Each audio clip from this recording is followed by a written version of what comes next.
Konnichiwa. Welcome to Japanese Cooking Ichie. Today, I'll introduce how to make takoyaki sauce and okonomiyaki sauce. While these sauces are easily available in Japan, some of you might not have them for sale nearby. So, I'll share a simple recipe to make these sauces using condiments you have at home. At the end, I'll also explain the differences between the two sauces, so be sure to check it out.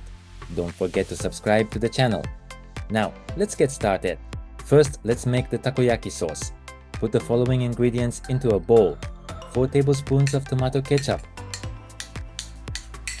4 tablespoons of sugar, 2 tablespoons of Worcestershire sauce, 1 tablespoon of lemon juice, 1 tablespoon of soy sauce. Once you've added all the ingredients, mix them well. Can you hear that gritty sound? That's the sugar not being dissolved yet.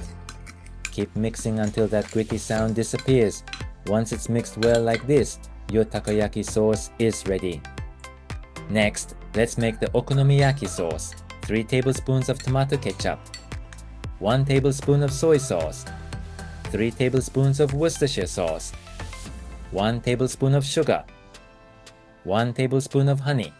Just like before, mix the ingredients well until the sugar is completely dissolved. Many of you might have noticed that the ingredients and method for takoyaki sauce and okonomiyaki sauce are quite similar. In fact, the same sauce was originally used for both takoyaki and okonomiyaki. Now, let's explain the differences between the two sauces.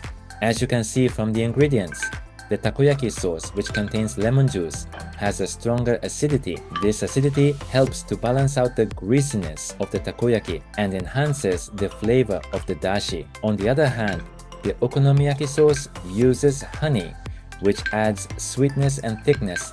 The thickness allows the sauce to coat the entire dish well, and the sweetness highlights the deliciousness of the ingredients. I hope you are enjoying today's video. If you enjoyed the recipe, please let me know. Thank you for watching and see you in the next video. ありがとう。